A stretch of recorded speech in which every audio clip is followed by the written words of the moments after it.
ಪ್ರಿಯರೇ, ದೇವರು ಒಳ್ಳೆಯವರು, ಒಳ್ಳೆಯದನ್ನೇ ಮಾಡುವವರಾಗಿದ್ದಾರೆ.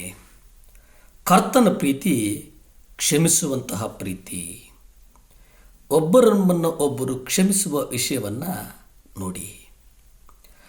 ಸ್ವಚಿತ್ತವನ್ನು ನಿರಾಕರಿಸುವಂಥ ಯಾವ ವ್ಯಕ್ತಿಯೂ ತನ್ನ ಮನಸ್ಸಿನಲ್ಲಿ ಕಹಿ ಭಾವವನ್ನು ಅಥವಾ ಇನ್ನೊಬ್ಬನ ಕುರಿತಾಗಿ ದ್ವೇಷವನ್ನು ಇರಿಸಿಕೊಳ್ಳುವುದಕ್ಕೆ, ಇನ್ನೊಬ್ಬ ವ್ಯಕ್ತಿಯನ್ನು ಕ್ಷಮಿಸದೇ ಇರಲು ಸಾಧ್ಯವಾಗುವುದಿಲ್ಲ.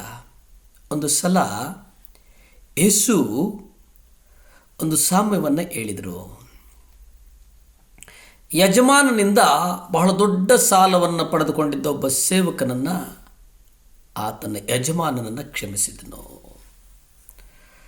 ಮತ್ತಾಯ ಪತ್ರಿಕೆ 18ನೇ ಅಧ್ಯಾಯ 35 ನೋಡುವುದಾದರೆ, ಅದರಂತೆಯೇ ನಿಮ್ಮಲ್ಲಿ ಪ್ರತಿಯೊಬ್ಬನು ಹೃದಯಪೂರ್ವಕವಾಗಿ ತನ್ನ ಸಹೋದರರ ತಪ್ಪುಗಳನ್ನು ಕ್ಷಮಿಸದೇ ಹೋದರೆ ಪರಲೋಕದಲ್ಲಿರುವ ನನ್ನ ತಂದೆಯೂ ನಿಮಗೆ ಹಾಗೆಯೇ ಮಾಡುವನು ಅಂದನು.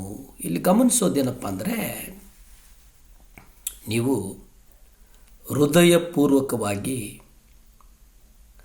ಸಹೋದರರು ಮಾಡಿದ ತಪ್ಪುಗಳೇನಿದೆ ಆ ತಪ್ಪುಗಳನ್ನು ನೀವು ಮನ್ನಿಸಿ. ಕರ್ತನು ಹೇಳುವ ಹಾಗೆ ಆತನ ಮಾತಿಗೆ ಕಿವಿಗೊಡಿ. ನಾವು ಆತನ ಮಾತಿಗೆ ಕಿವಿಗೊಡುವುದು ಬಹಳ ಮುಖ್ಯ. ಏಕೆಂದರೆ ನಮ್ಮನ್ನು ನಡೆಸುವವನು ಆತನಲ್ಲವೇ, ನಮ್ಮನ್ನು ಕಾಯುವವನು ಆತನಲ್ಲವೇ.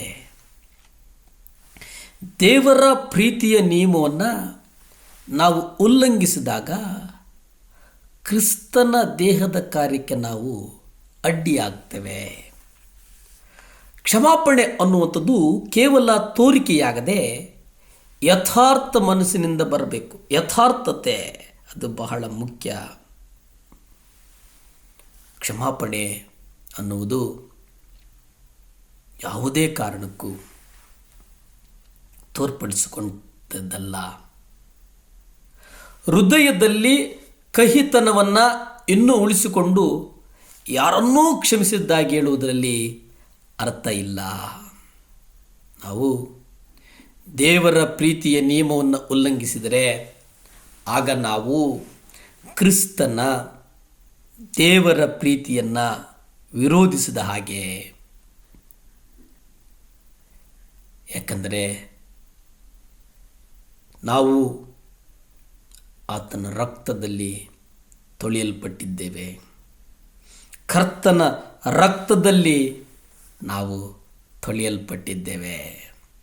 ಮತ್ತಾಯ ಪತ್ರಿಕೆ 5ನೇ ಅಧ್ಯಾಯ 23-24 ಎಷ್ಟು ಚಂದ ಹೇಳ್ತದಂದರೆ, ಆದದ್ದರಿಂದ ನೀನು ನಿನ್ನ ಕಾಣಿಕೆಯನ್ನು ಯಜ್ಞವೇದಿಯ ಬಳಿಗೆ ತಂದಾಗ ನಿನಗೆ ವಿರೋಧವಾದದ್ದು ನಿನ್ನ ಸಹೋದರನಿಗೆ ಇದೆ ಎಂದು ನೆನಪಿಗೆ ಬಂದರೆ ನಿನ್ನ ಕಾಣಿಕೆಯನ್ನು ನೀನು ಅಲ್ಲಿಯೇ ಯಜ್ಞವೇದಿಯ ಮುಂದೆ ಬಿಟ್ಟು ಹೊರಟು ಹೋಗಿ ಮೊದಲು ನಿನ್ನ ಸಹೋದರನಿಂದಿಗೆ ಬಂದಾಗು.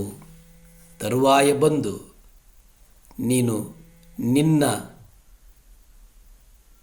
ಬಿಟ್ಟು ಹೋಗಿ ಮೊದಲು ಆತನಿಂದ ಕ್ಷಮೆಯನ್ನು ಕೇಳು ಮತ್ತು ಆತನೊಂದಿಗೆ ಒಂದಾಗು.